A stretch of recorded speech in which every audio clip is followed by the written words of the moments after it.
네. 이미 선거판을 두고 역대급 비호감 선거라고 이야기를 하고 있지 않습니까? 네. 그렇게 지금 되어 가고 있다는 겁니다. 그래서 저는 우리의 선거를 지금 선거전을 보면서 선거 이후를 더 걱정하고 있습니다. 네. 즉 지금 미국 사회가 안고 있는 문제, 네. 특히 지난번 트럼프 바이든 선거 때의 미국의 이 뭐라면 갈등의 대립의 문제, 그리고 선거 이후에 의 문제로 네.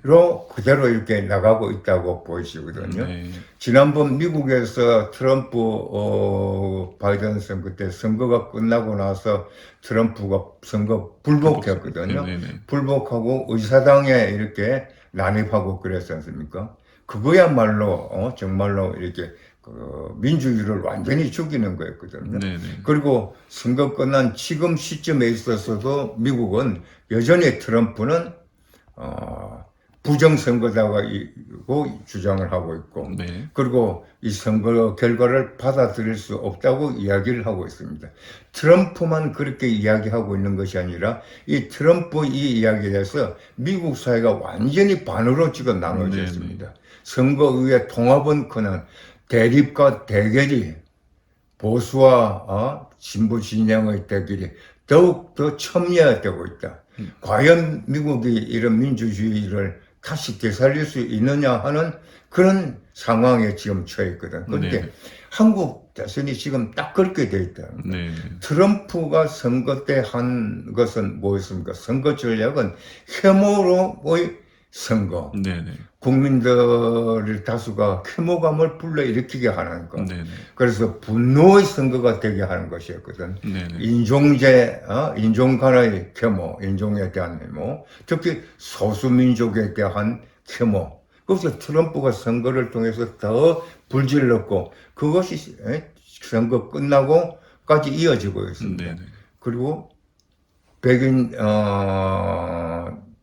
저항력 노동자들의 혐오 분노를 일으키는 것, 세대 간의 문제, 지역 간의 혐오, 이게 지금 바로 미국이 안고 있는 문제고 이게 미국 대통령 선거가 만든 것이다.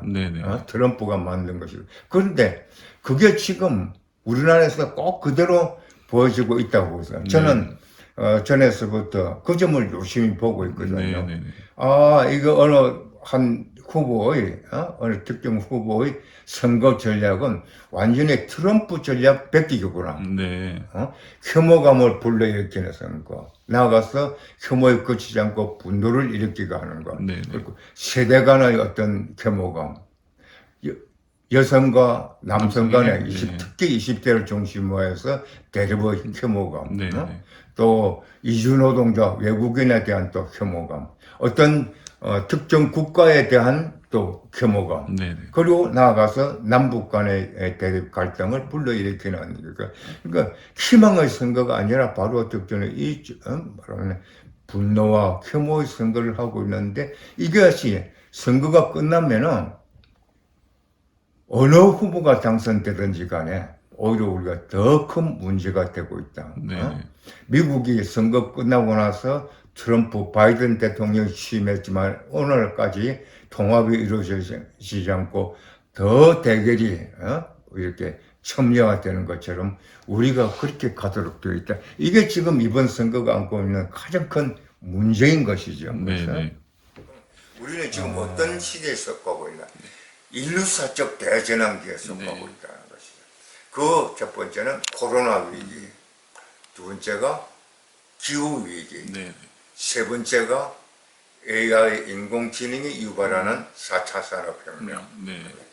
코로나 위기 하나만 해도 인류가 지금 겪어보지 못한 대위기라고 이위기입니다. 기후 위기가 또 오거든요. 거기다가 4차 산업혁명이 동시에 온다. 그래서 코로나 위기, 기후 위기, 4차 산업혁명이 동시에 바로 우리 눈앞에 닥쳐 있는데도 불구하고 우리 지금 정치 세력은 그것을 보지 못하고 있다. 대선판에서 거기에 대한 희망을 국민들에게 주고 이 대전환기에 다음 정부는 어떻게 하겠다. 다음 정부뿐만 아니라 우리 한국 사회는, 한국민들은 이 대전환기를 어떻게 대응해야 되느냐 하는 이야기를 해야 되는데 하지 않고 있다는 것이죠. 그래서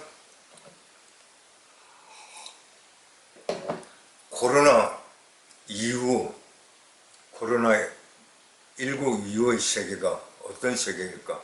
우선은 코로나를 겪으면서 이미 코로나19의 지금 현재 세계, 이 이후의 세계가 어떤 세계일 것이고 어떤 세계라는 것에 대한 대응을, 대책을 세워야 되는데 그렇지 못하고 있다는 거죠. 코로나19에 이미 지금 국가 운영체계, 산업구조, 노동의 문제, 보건의료 문제가 현실이 드러나는데 거기에 대응하지 못했거든. 그래서 코로나19 이후에는 국가 운영 체계가, 정부의 운영 형태가, 내용이 완전히 바뀌어야 된다. 지금과 같아서는 코로나 이후에 대응을 할 수가 없다. 산업 구조도 코로나19를 맞아들여서 이미 바뀌어지고 있다. 코로나 위기 이후에는 말할 것 없이 산업 구조 개편이 더 강화될 것이다. 노동의 문제는 플랫폼 노동이 중심 노동으로 되고 노동의 양극화가 더 심해졌다. 19 이후에는 이것이 더 심화될 것이다. 그 다음에 코로나19를 맞아서는 뭐가 가장 중요한 거냐. 국가의 첫 번째 과제, 국가가 말하면 시행해야 될 핵심적인 가장 첫 번째 과제는 뭐냐. 바로 보건의료의 문제다. 국민 방역의 문제다. 방역이 이때까지는 그냥 방역이 말하면은 첫 번째로 안 됐었거든요. 국민의 생명을 지키는 만큼 중요한 게 어디 있냐. 우리는 현재 코로나 바이러스의 변이종 오미크론의 말하면은 대유행을 말해서 더 그것을 심각하게 느끼고 있거든. 그런데 그러면은 코로나 바이러스가 없어질 거냐? 우리가 코로나19 바이러스를 잠재울 수 있느냐? 이미 세계가 코로나19 바이러스는 말하면은 인간의 힘으로 제압할 수가 없다고 이미 결론이 내어졌어요. 그래서 지금 유럽 나라도 없고 미국도 그렇고 어디입니까? 우리가 지난번에 실시하려고 했던 위드 코리아라는 거. 위드 코리아라는 게 뭡니까? 코로나 이게 바이러스가 우리의 힘으로 어쩔 수 함께 안고 가까이 되는 거죠. 그건 뭘 말하죠, 그래서? 앞으로 이후에 지금 우리가 막닥뜨리고 있는 코로나 바이러스 사태와 똑같은 것이 간다. 그럼 거기에 따라서 국가의 말하면 정부 조직 체계, 국가의 정책 시행 내용이 바뀌어져야 되는데 우리가 그것을 보고 있느냐?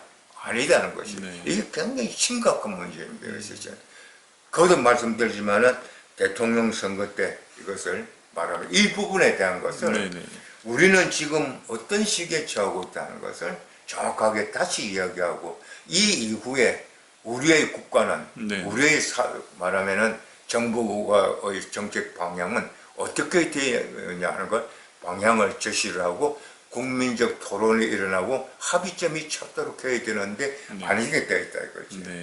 그건 뒷전으로 가고 오히려 캐모의 선거만 되고 있다. 지금 여기는 이제 누구나 다 인정하잖아요. 맞습니다. 뭐 요즘 우리 유행어처럼 기후변화 위기 이야기하고 있거든. 그런데 가장 중요한 문제를 우리는 놓치고 있고 보지 못하고 보지 않고 있고. 네. 뭐냐? 기후 위기는 왜 왔느냐는 것이죠. 아, 근원. 네. 그 기후 위기 전문가들에 대한 전문가들, 생태학자들 외국에서 이야기하고 있지만은 우리 사회에서는 정확하게 이야기를 하지 않고 있어요. 핵심적인 사 기후 위기는 자본주의 체제에서 온 겁니다. 자본주의 시장 경제가 만들어낸 것이 오늘날 기후 위기다. 그러면은 기후 위기에 대처를 하려면은 이제 기후 위기는 우리 말하자면은 생명을 앗아가고 우리의 공동체를 파괴하고 국가의 어떤 체계를 파괴하는 거라는 거 다 동의를 하는데 거기에 대한 대응은 전혀 엉뚱한 방향으로 나아가고 있다는 것이죠. 네. 그 엉뚱한 방향이라는 거, 그 문제점이라는 게 어떤 것이 있어요? 한국으로 보면은 한국 경제는 지금까지 저임금, 장시간 그 노동에 고탄소 생산 체제였거든요.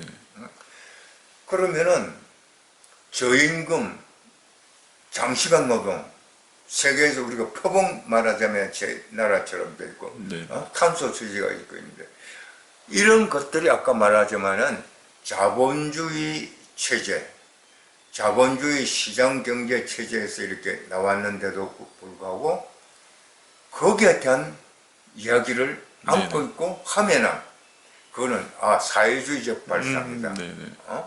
그 이야기하고 매도해 버리는 거죠. 그렇게 해서는 기후 위기에 대한 대체 답이 안 나온다는 것이죠. 그런데 우리는 지금 그렇게 돼 있고요. 이 기후 위기 아까 코로나 위기에도 산업 구조가 개편되고 했다거든요. 기후 위기에 대한 대책은 바로 옆에서 산업 구조가 개편이 되고 있습니다. 우리나라에서 지난해 보령 화력발전소 2호기가 폐쇄되고 고탄소 문제를 말하면 저탄소 문제는 직접적으로 지금까지의 화력발전소가 문을 닫게 되고 새로운 에너지 체제로 가는 것입니다. 그럼 거기에서 가장 중요한 문제가 뭐냐 하는 것을 이야기를 안고 있다는 것입니다. 그건 뭐냐? 지금까지 일하고 있는 그런 뭐는 노동의 문제는 어떻게 할 거냐? 노동자들은 산업 구조가 이건 필연적으로 돼야 되는데 그건 뭐 산업 구조를 어떻게 개편해야 되느냐? 막연하게 그냥 산업 구조 개편 이야기하고 있다 이거죠. 그런데 지금 대선에서 거기 관한 문제를 전혀 이야기를 하지 않고 있거든요. 그 실제적으로 이건 눈앞에 닥쳐 있는 문제거든요. 그런데도 불구하고 그 이야기를 안고 있다. 그 발전소만 문제가 아니라 기후위기가 오니까 자동차, 우리나라를 먹여 살리는 3대 산업이 뭐라고 그럽니까? 자동차, 조선, 전자라고 그러거든요. 이 자동차 산업에 있어서 그럼 자동차 지금 바로 우리는 실제적으로 세계적으로 전기차 중심으로 가잖아요. 우리도 현대자동차가 지금은 내연기관에서 전기체제로 그래서 전기차로 간다고 하고 이미 그렇게 가고 있거든요. 거기다 수소까지. 그러면 전기차로 가야 되고 갈 수밖에 없는데 가는 것이 문제가 아니라 그럼 갈 때 어떤 문제가 발생하냐? 지금 우리는 조금 전에 이야기했던 내연기관 중심의 자동차 전기가 전기차로 이렇게 가게 되면은 완성업체, 현대, 기아, 완성 업체와 협력업체, 부품업체 이렇게 따르면은 88만 6천 명이네요. 88만 6천여 명의 일자리가 지금 없어지는 거예요. 아까 화력발전소로 이미 14,000명의 일자리가 지금 없어져 있는 거예요. 이렇게 이것을 어떻게 할 것이냐 하는 문제를 우리는 접근하지 않고 있다.